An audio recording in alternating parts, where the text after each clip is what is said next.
This brought a quick stop to thoughts of food. Pooh looked over and watched as Rabbit walked to the head of the picnic table. "I have asked my friend Eeyore."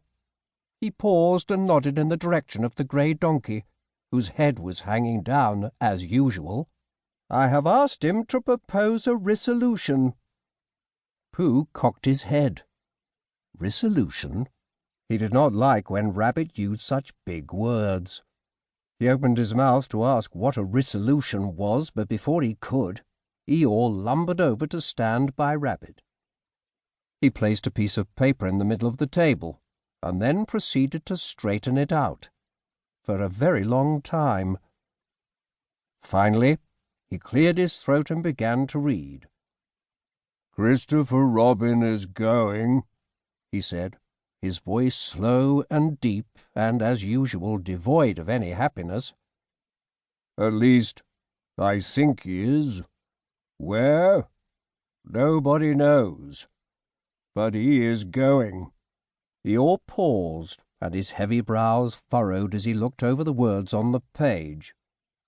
"I mean, he goes," he corrected himself.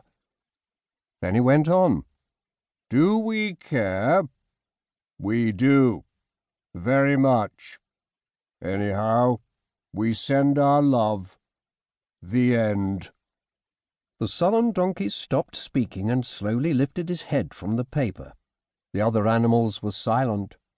Pooh was looking beyond him at the large banner they had hung above the picnic table.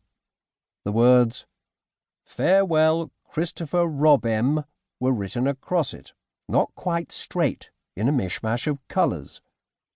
Eeyore let out a long, slow sigh.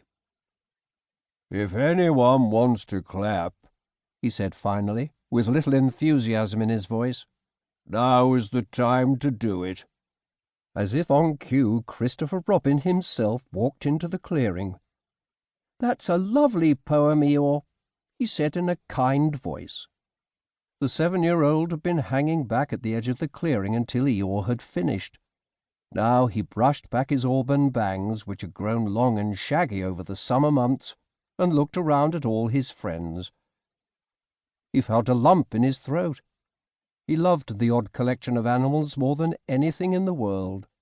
He loved sweet, innocent Piglet, with his squeaky voice and fear of, well, everything. There was Kanga and her Joey Roo, and Tigger, who even during this sombre occasion couldn't stop moving. Owl and Rabbit had remained serious the entire time, while Eeyore had managed to make the going-away poem sound even sadder than it was supposed to be. And, of course, there was his best friend Winnie the Pooh. He was going to miss them all so much. They had spent so many long days together playing in the woods behind his family's house. Without them around, the summer would have been painfully slow and painfully lonely. Mother and Father were not exactly fun playmates.